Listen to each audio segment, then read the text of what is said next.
Hello guys, welcome back again sa aking vlog, sa aking channel, at inyong lingkod muling nagbabalik. So ngayong araw po ay isa na namang special day para sa ating prinsesa na si Joy Diwata. Kasi ngayong araw gaganapin ang pinakahihintay ng lahat, especially sa ating Princess Joy. At ito ay walang iba kundi ang capping and pinning ng mga nursing student bilang nurse student. Kaya't halina't ating samahan si Joy sa araw na ito. Let's go! So, sinamahan nga pala namin ang ating Princess Joy Diwata para suportahan sa kanyang capping and pinning ngayong araw. Kasi isa ito sa mahalaga o memorable na kanyang matatanggap o malalampasan ngayon. Nabungan ng kanyang pagtsatsaga at kasipagan sa hirap ng kanyang mga pinagdaanan. Kaya't saludo talaga ako sa ating Princess Joy Diwata dahil sa kabila ng lahat na pagsubok na dumating ay hindi siya sumusuko at mas lalo niya pang pinagbubutihan hindi lang para sa kanyang pamilya kundi para sa lahat ng taong sumusuporta at nagmamahal sa kanya. Kaya sobrang proud talaga kami para sa ating Princess Joy Diwata. Kaya ang message ko ay patuloy ka lang na magpatuloy patungo sa iyong mga pinapangarap. And gabayan ka ng buong may kapal, ilayo sa kapahamakan o anumang karamdaman in Jesus name. So ayun, ating munang pagmasdan ang capping and pinning ng ating Princess Joy Diwata. Let's go!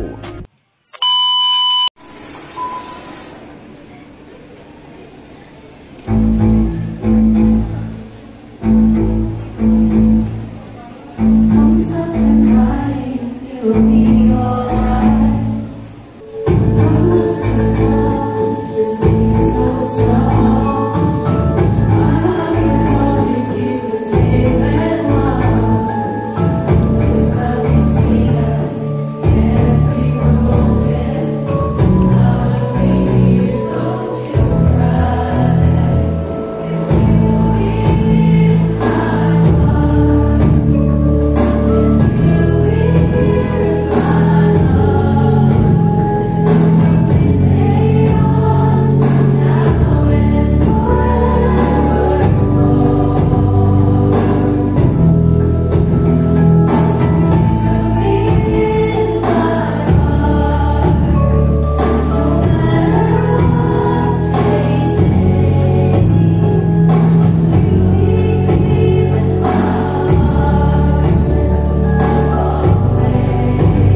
So ayun, grabe, nakaka-proud talaga at sobrang nakakapanglambot ng puso ang alay nilang kanta para sa kanilang mga magulang. Kaya't sobrang saya talaga namin para kay Joy at sa kanyang pamilya. Nang matapos na nga palang ganapin ang cupping and pinning ay eto at nag-picture taking muna ang lahat with family and friends para sa kanilang mga natanggap na achievement. So ayun, at hanggang dito na lang. At nang matapos nga ay agad na rin kami nag-uwi ng boarding house kasi wala pa nga rin kain ng mga taong ini na talagang gutom na.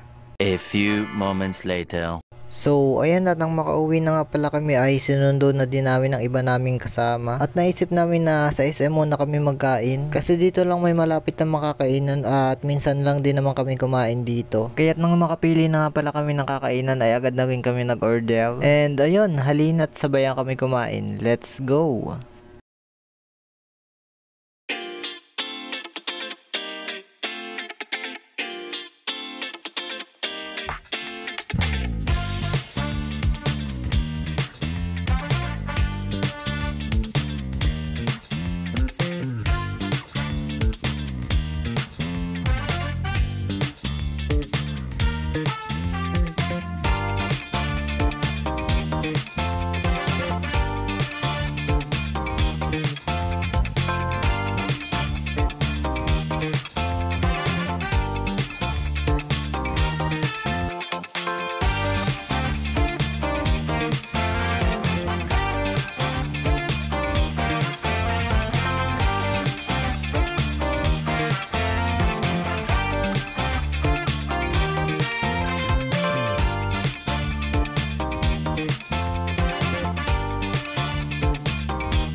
And ayun, pagkatapos nga pala namin kumain ay nagbalik na kami ng boarding house para magpahinga at nang makabawi-bawi ng lakas. So ayun, at hanggang dito na lang muna. Abangan na susunod, dinner with One Kalingap, One Family.